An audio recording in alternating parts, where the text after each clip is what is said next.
Once released back in 2018, the Tudor Black Bay 58 quickly became the darling watch of the enthusiast community. Between its classic cool and its compact proportions, it proved a prime example of neo-retro done right.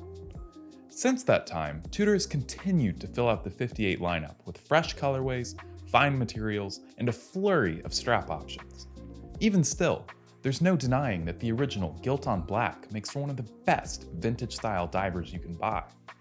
But how does the watch fare these days? Is its retro design still in vogue? We put it to the test in the following review. At first glance, it's immediately clear that the Black Bay 58 is a watch that's well steeped with old school cool. From the smaller case size to the matte black dial, everything about the piece is absolutely oozing with mid-century style. After all, the Black Bay 58 takes its inspiration from some of the first Tudor dive watches ever produced.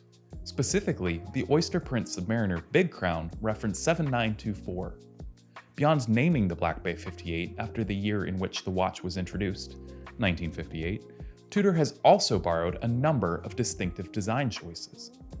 For instance, the crown is noticeably oversized, and it's also left unprotected, just as it was in the case of its ancestor. And that's not all. Elsewhere, you'll find that Tudor has fitted the watch with the familiar triangle, dots, and bars for the hour markers, as well as a small loomed pearl within a red triangle on the bezel. Hell, even the bracelet bears a striking resemblance. But let's not get ahead of ourselves just yet. In any case, the Black Bay 58 is quite a special piece. For as much as it is an homage to vintage Tudor divers, it's also original, classic yet contemporary in a way that few watches manage to be. Tudor clearly tapped its back catalogs, but it's managed to do so without trying too hard. Given that smaller cases are very much back in favor within the watch community, Tudor couldn't have debuted the Black Bay 58 at a better moment. That's because at 39mm wide, 11.9mm thick, and 47mm lug to lug, the Black Bay 58 is perfectly sized for a wide variety of wearers. On the one hand, our testers with slimmer 6.5-inch wrists found the piece to be a refreshing change from the large, bulky product that has long dominated most of the watch market. However, even our testers with wrists measuring 7 inches and larger could get an adequate fit. Granted, the Black Bay 58 is noticeably more streamlined than its contemporaries, but at no point did we feel that it looked dated because of its compact footprint. Along with the smaller case size, the Black Bay 58 keeps up the vintage styling in other ways too. The bevels are pronounced, framed by a generous mix of both mirror polished and brushed surfaces. Though they make the watch a bit flashier than its inspiration, they don't compromise the look. If anything, the combination gives the Black Bay 58 a touch of modernity. The black coin edge bezel, too, is a decidedly vintage-forward piece, in both design and construction. Its aluminum insert is demarcated with a graduated 10-minute scale, and it comes with bold gold minute markers and a red triangle with a loomed pearl at 60. And, while its aluminum makeup means that it'll scratch more easily than ceramic, we really appreciate Tudor's decision to keep it classic. The wear and tear will only help to make the Black Bay 58 look like the heirloom piece it's aiming to be. As we touched on earlier, the crown is a direct carryover from the 7294 oyster print Submariner. Unencumbered by crown guards, its large size provides plenty of purchase during operation. Of course, it also features a sharp Tudor rose in relief. For many enthusiasts, neo-vintage watches are often compromised by their cheesy dial designs.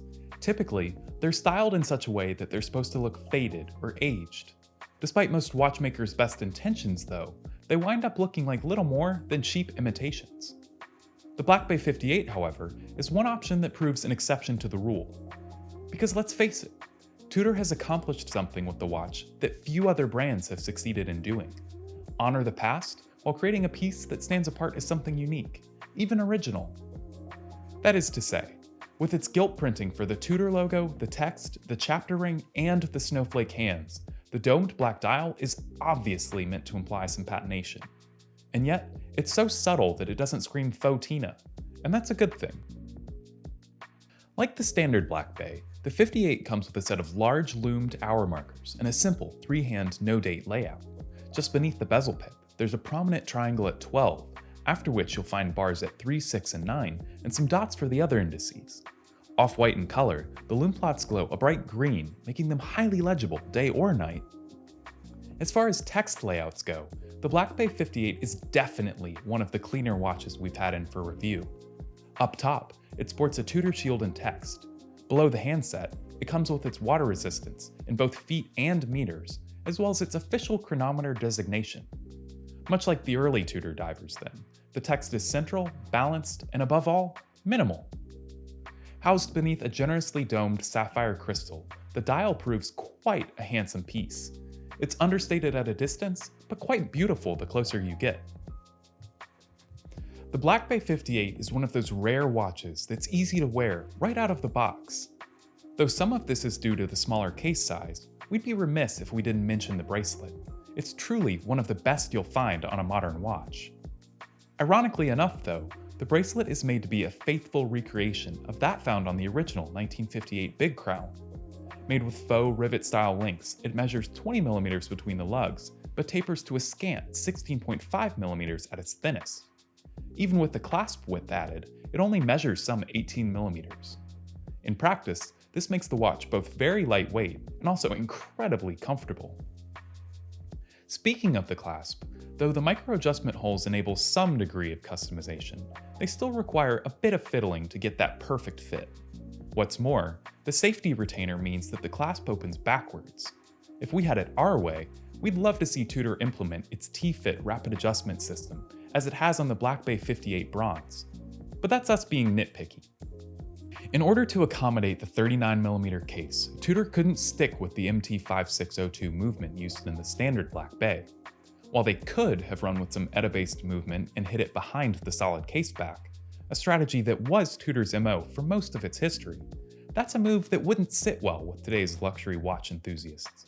Instead, Tudor opted to develop an all-new manufacturer caliber, the MT5402. And here's the best part. Despite coming in nearly 6mm smaller and 2mm slimmer than its older sibling, meaning it's now down to just 26mm across, the MT5402 boasts comparable performance. With the same 27 joule count, high 4Hz beat rate, silicon balance spring, and hacking seconds, it maintains the strict COSC chronometer certification of the MT5602. Moreover, it still offers a generous 70-hour power reserve.